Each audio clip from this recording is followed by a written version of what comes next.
نحمدہ و نصلی و نسلم علی رسولہ الکریم اما بعد۔ بھائی اور دوستو، رمضان المبارک کے آخری دن چل رہے ہیں اور رمضان المبارک کی عبادات میں سے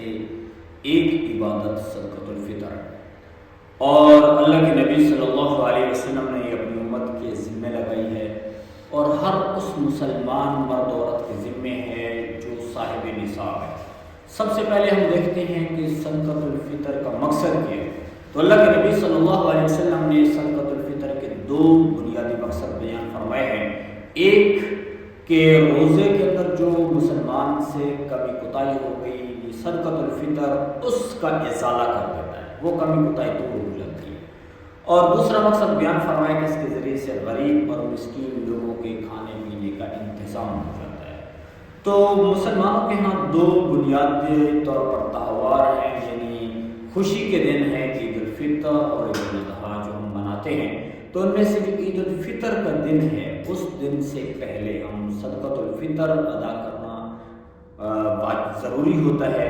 تو جب مسلمان وہ صدقۃ الفطر ادا کرے گا تو اس کے ذریعے سے وہ لوگ کہ جو بیچارے کھانے پینے اور پہننے کا اچھے طریقے سے انتظام نہیں کر سکتے، ان کا انتظام ہو جائے گا۔ تو صاحب نصاب کس کو کہتے ہیں؟ یہ کس مرد عورت کے ذمہ صدقۃ الفطر واجب ہے؟ تو اس کی مقدار صاحب نصاب اس بندے کو کہتے ہیں کہ جو 52 تولے چاندی کی قیمت کے برابر اس کے پاس پیسہ موجود ہے، یا جس کی قیمت آج کل 2023 کے جو رمضان مبارک ہے اس میں اس کی قیمت بنتی ہے 1,46,000 روپے تقریباً۔ اور اگر جو ہے یعنی ہم دیکھیں تو بنیادی طور پر جو صدقۃ الفطر کا نصاب ہے اس میں 5 چیزوں کو دیکھا جاتا ہے: سونا، چاندی، مال تجارت، کیش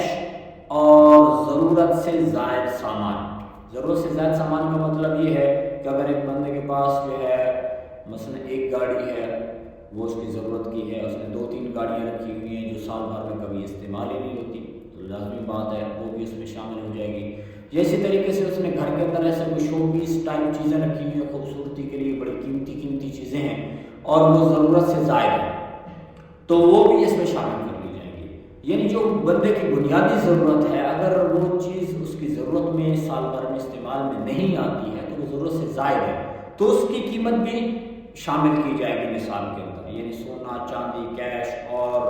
ضرورت سے زائد سامان کو دیکھا جائے گا، مال تجارت کو دیکھا جائے گا۔ اگر یہ مرد عورت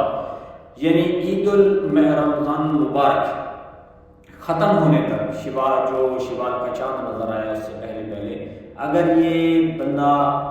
1,46,000 روپے کی مالیت کی یہ چیزیں رکھتا ہے یا اتنا کیش کی صورت میں اس کے پاس پیسہ موجود ہے، تو اس کے ذمہ صدقۃ الفطر واجب ہے۔ اور صدقۃ الفطر کی جو مقدار جمہور کے نزدیک ہے وہ 2.25 کلو گندم ہے۔ احتیاطاً آپ 2 کلو اس کو کر سکتے ہیں، جس کی قیمت آج کے لحاظ سے تقریباً 200 روپے بنتی ہے۔ اور جو صدقۃ الفطر ادا کرنا ہو جو کے ذریعے سے، کشمش کے ذریعے سے، کھجور کے ذریعے سے، تو اس کی قیمت، اس کی جو مقدار ہے وہ 3.5 کلو ہے۔ تو 3.5 کلو کھجور، 3.5 کلو کشمش، اس کے ذریعے سے صدقۃ الفطر ادا کرنا چاہیں تو بھی کر سکتے ہیں۔ تو اس کی حساب کتاب جو ہے وہ دیکھا جا سکتا ہے کہ کھجور کی کیا قیمت ہے اور اس طرح سے کشمش کی کیا قیمت ہے، تو اس کے ذریعے سے صدقۃ الفطر ادا کیا جائے۔ اور بہتر یہ ایک تو ہے کہ جو گندم کے ذریعے سے صدقۃ الفطر ادا کرے گا تو اس کا صدقۃ الفطر ادا ہو جائے گا، لیکن جو صاحب استطاعت ہیں ان کو چاہیے کہ وہ کھجور کے ذریعے سے اور کشمش کے ذریعے سے صدقۃ الفطر ادا کریں، کیونکہ صدقۃ الفطر کے مقاصد میں سے ایک مقصد غریب آدمی کی ضرورت کو پورا کرنا ہے۔ تو اس کے ذریعے سے غریب آدمی کی ضرورت کا اچھا انتظام ہوگا، زیادہ اس کو فائدہ ہو جائے گا، زیادہ غریبوں تک پیسہ پہنچے گا اور ان کی ضرورت پوری ہوگی۔ تو اس نسبت سے جو صاحب استطاعت لوگ ہیں ان کو زیادہ سے زیادہ ہمت کرنی چاہیے، اور رمضان مبارک کی عظیم عبادت روزہ بھی انہوں نے سر انجام دیا، اس میں جو کمی کوتاہی ہوئی وہ بھی دور ہو جائے گی، غریب کا کھانے پینے کا انتظام بھی ہو جائے گا۔ اور صدقۃ الفطر ہر اس بندے کو دیا جا سکتا ہے، مرد ہو یا عورت، کہ جو یعنی صاحب نصاب نہیں ہے اس کو دے سکتے ہیں۔ اور صدقۃ الفطر مرد کے ذمے اپنی طرف سے بھی واجب ہوتا ہے اور اس کی جو نابالغ اولاد ہے اس کی طرف سے بھی ادا کرنا اس کے ذمے واجب ہے۔ البتہ جو اس کی بیوی ہے یعنی عورت جو شادی شدہ ہے اس کے ذمے صرف اپنا صدقۃ الفطر ہوتا ہے، اولاد کی طرف سے صدقۃ الفطر ادا کرنا اس کے ذمے واجب نہیں ہے۔ اور باقی رہی بات کہ جو صاحب نصاب نہیں اس کو ہم صدقۃ الفطر دے سکتے ہیں۔ اور بس اوقات ایسا ہوتا ہے کہ لوگ جو ہے یعنی صدقۃ الفطر کا ہر کوئی اپنے آپ کو مستحق سمجھنے لگ جاتا ہے اور لوگ جا کر مانگنا شروع کر دیتے ہیں لوگوں سے۔ تو بہرحال یہ بھی جو بندہ یعنی جو سوال کرنے کا جہاں تک مسئلہ ہے وہ یہ ہے کہ مسلمان کو اس وقت تک سوال کرنے کی کسی سے مانگنے کی اجازت شریعت نے نہیں دی جب تک کہ اس کے پاس اگر ایک دن کے کھانے کا انتظام موجود ہے۔ اگر کسی بندے کے پاس دو ٹائم کا کھانا موجود ہے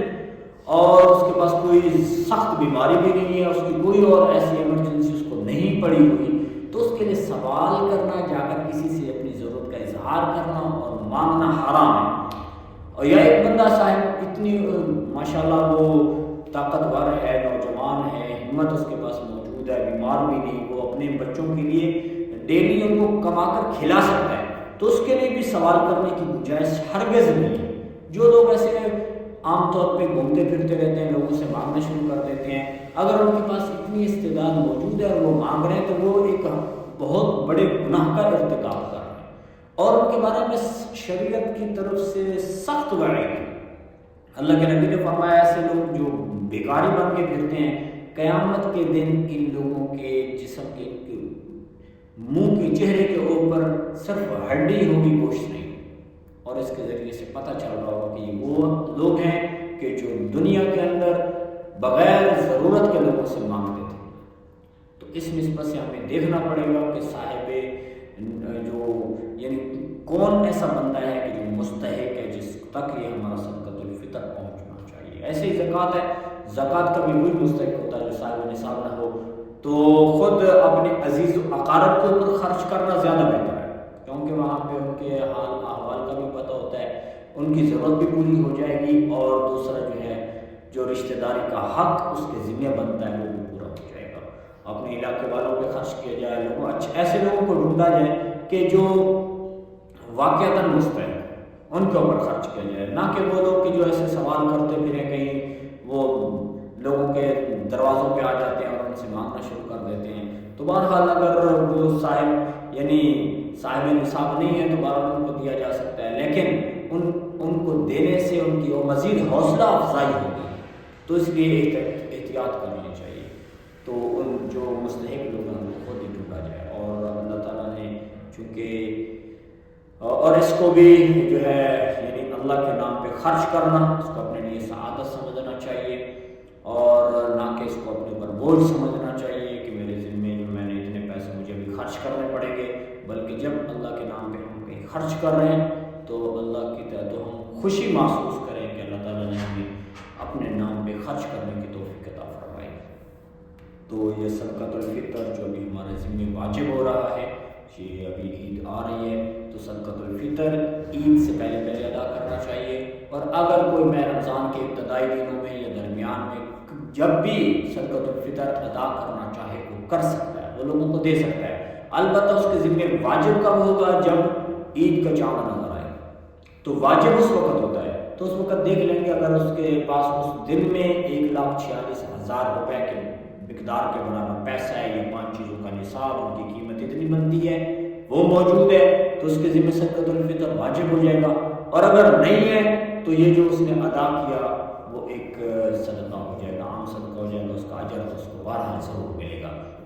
اور صدقۃ الفطر کبھی ساقط نہیں ہوتا، جیسے مثلا کسی بندے نے رمضان مبارک میں صدقۃ الفطر ادا نہیں کیا، عید سے پہلے ادا نہیں کیا، اگر وہ عید کے بعد ادا کرنا چاہے تو بھی کر سکتا ہے، اور اگر اس نے ادا نہ کیا تو یہ اس کے ذمے باقی رہتا ہے جب تک یہ بندہ یعنی صدقۃ الفطر جتنے سال کا اس نے چھوڑا ہوا ہے پھر بعد میں اس کے ذمے رہے گا، جب بھی ادا کرنا چاہے گا یہ صدقۃ الفطر تو پچھلا بھی اس کے ذمے ہے، وہ بھی ادا کرے۔ تو اللہ تعالیٰ ہمیں دین کے اوپر عمل کرنے کی اور دین کی باتوں کو سمجھنے کی اور صحیح طرح سے اس کے اوپر عمل